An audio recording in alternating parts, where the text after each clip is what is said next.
It is impossible to break a trauma bond without having awareness of these 3 psychological mechanisms. Now, when you're going through a trauma bond, you are fighting emotion and logic.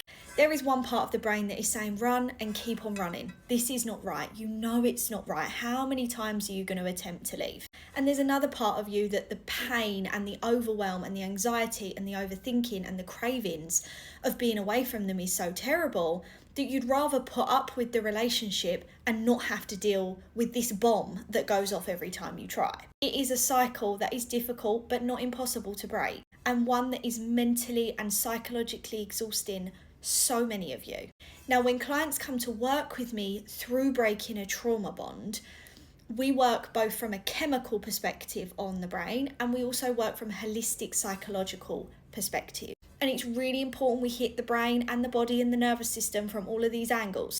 And what a lot of clients are not realizing every time they've tried and failed to break the trauma bond is these 3 psychological processes are happening.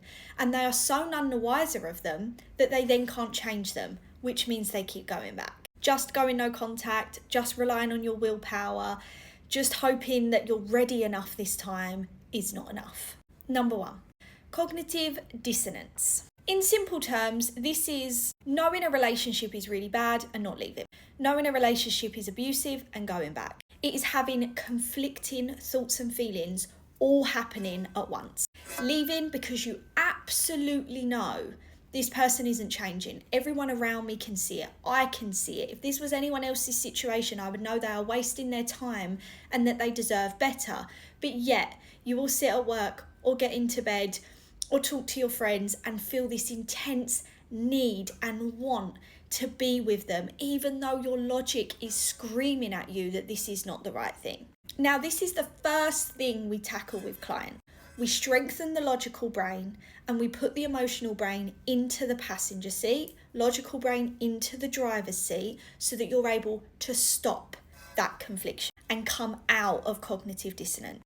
All the time you're in cognitive dissonance, you're not healing. You're going round and round and round and round the same roundabout, trying all of these different exits, but ending up back on the roundabout. So we have to remove the roundabout out of your path and we have to make it a straight road so that you can actually gain clarity, you can actually strengthen your logical brain, you can actually stop fighting yourself, and you can believe what actually happened in this relationship and not be sitting there questioning yourself, whether you're being dramatic, whether you're the problem, whether you should go back, etc.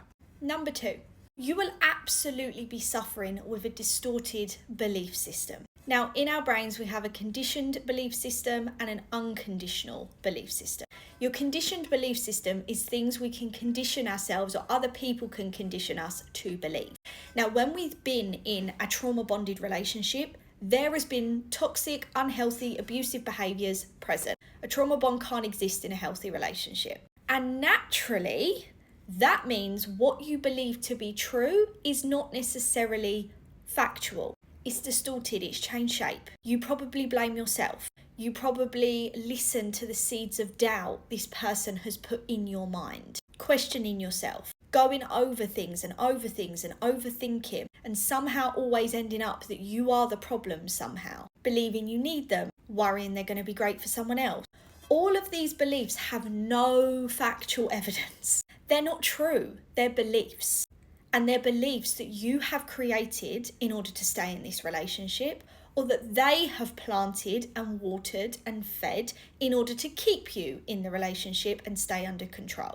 We have to change this, or this belief system will be and will get so strong as you are detoxing and detaching that you will go back. So we really have to look at this belief system and we have to neurologically change, which sounds very intense, it isn't. But once you do, that's when you're able to go, that belief is rubbish, that makes no sense, that isn't factual. You're able to look at your thoughts and choose what you believe, choose what you listen to, choose what you choose to think about. And that's when you're in control. And no matter what buttons this person presses, no matter how much they try and push on those seeds, on that belief system that they have molded in this relationship, you are strong enough to shrug your shoulders and walk away. Number 3, the emotional brain's need for a chemical spike.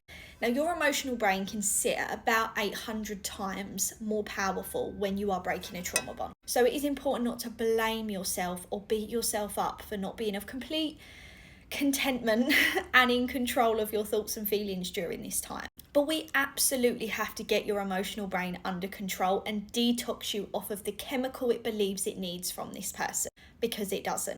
Those cravings are what pulls you back. Now, once we have rebalanced the emotional brain chemically from going through this, you'll find that the cravings stop. You'll find that you feel back in control. But more than anything, you will feel completely indifferent towards this person, because really what's fueling the feelings, the love, the need, the want, the care for this person is this trauma bond. And once you break that, what you're left with is none of those feelings, because you realize it isn't true love.